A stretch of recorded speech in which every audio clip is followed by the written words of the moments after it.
Merci beaucoup de me donner cette occasion pour m'exprimer sur un sujet très important qui est le partenariat, plus que la coopération entre l'Afrique et le Japon. Alors, mon collègue l'ambassadeur du Maroc l'a très bien souligné. Je crois que le contexte international, mais aussi le contexte en Afrique, plaide en faveur de ce renforcement. Pour nous, nous voyons ce renforcement comme quelque chose qui apportera un plus à la fois aux intérêts japonais et aux intérêts africains. Nous pensons que le Japon a beaucoup à tirer d'un investissement plus grand sur notre continent. Alors, comme ça a été souligné, le contexte de la guerre qui prévaut en Europe a mis en lumière une des déficiences majeures, et j'allais dire un des scandales majeurs de notre continent, qui est que nous ne sommes pas autosuffisants sur le plan alimentaire. Il n'est pas normal que le continent africain, qui a aujourd'hui peut-être plus de la moitié des terres arables non cultivées dans le monde, qui est un château d'eau, avec de nombreux fleuves, qui a une population jeune de plus de 1 milliard d'habitants, que ce continent, certes, avec des reliefs et des contextes, des situations variées entre les 104 pays du continent, mais globalement, il n'est pas normal que nous ne soyons pas en mesure de nous nourrir nous-mêmes.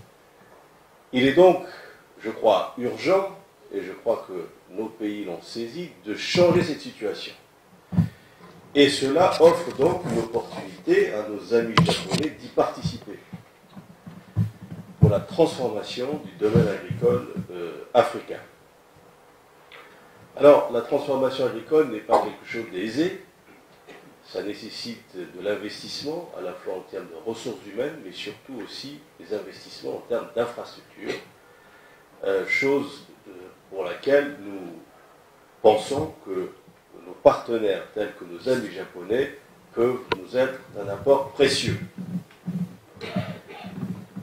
Deuxièmement, cette crise internationale a aussi mis en lumière que sans les matières premières essentielles pour faire fonctionner tous les biens d'équipement, des technologies, y compris nos téléphones portables, sans ces matières premières, il est difficile de faire des progrès techniques. Donc il est important, je crois, pour nous Africains aussi, de se saisir de cette occasion pour voir la manière dans laquelle nous gérons nos propres ressources, notamment nos ressources stratégiques, et ébaucher, esquisser une stratégie qui nous permet de tirer le meilleur bénéfice.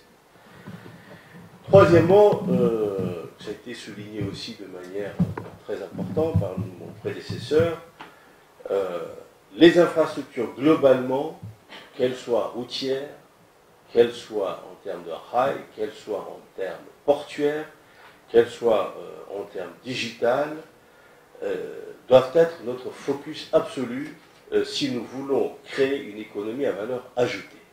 C'est pour cela que nous, en tout cas, nous faisons appel à nos amis japonais qui ont la maîtrise technologique qu'on connaît, pour passer du stade de fournisseurs d'équipements à celui, plus globalement, d'investisseurs sur le continent pour la transformation de l'économie et des économies africaines. Je crois qu'ils en bénéficieront grandement. Pour cela, l'Afrique est en train de se constituer en un seul marché. Certes, cette marche à l'intégration n'est pas aisée et semée d'embûches, mais les premiers pas ont été franchis avec la mise en place de la zone de libre-échange continentale. Cette marche est inarrêtable. D'autres acteurs sont en train de s'installer durablement. Et je pense qu'il est des intérêts à la fois des Africains, mais aussi de nos amis japonais, de concevoir l'Afrique comme un marché stratégique d'avenir économiquement, comme un ensemble qui fonctionne de manière cohérente. Alors, ayant dit cela, je souhaite apporter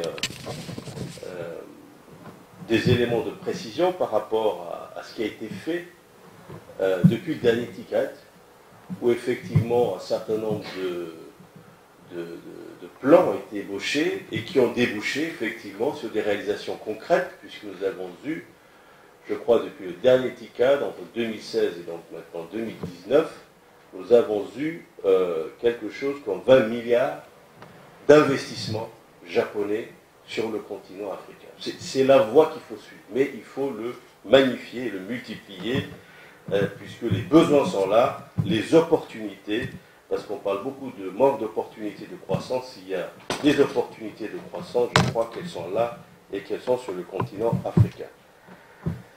Il y a, je crois, quelques 800 sociétés japonaises présentes sur le continent africain. Nous pensons, c'est donc des sociétés qui œuvrent et qui travaillent avec une compétence reconnue à la pointe de n'importe quel compétiteur.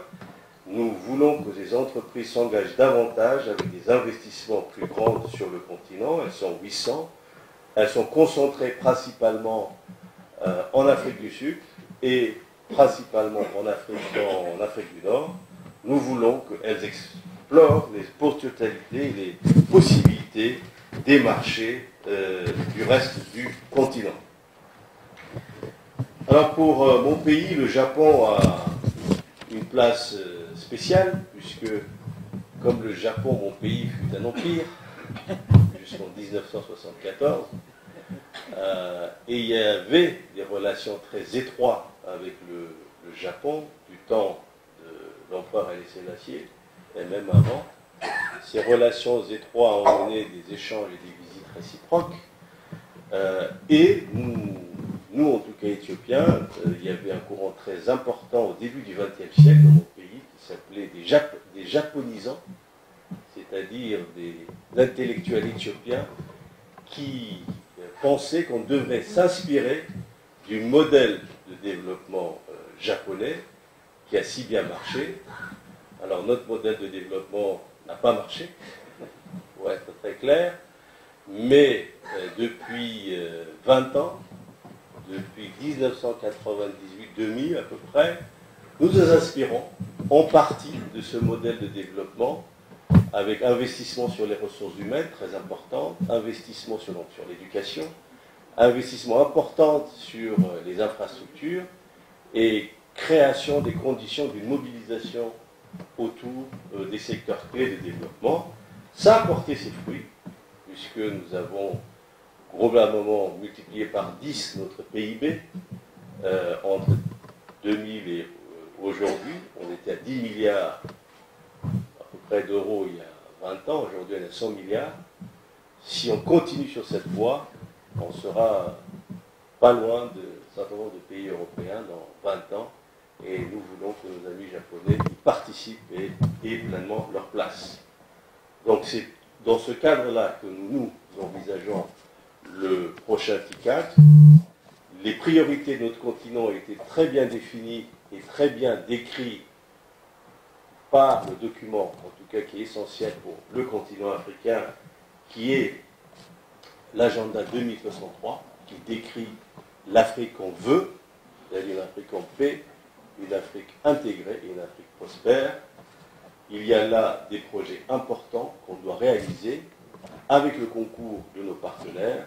J'espère que le prochain TICAD sera l'occasion d'accentuer la marche vers ce 2063 que nous appelons, en tout cas comme Africains, de tous nos vœux. Je vous remercie.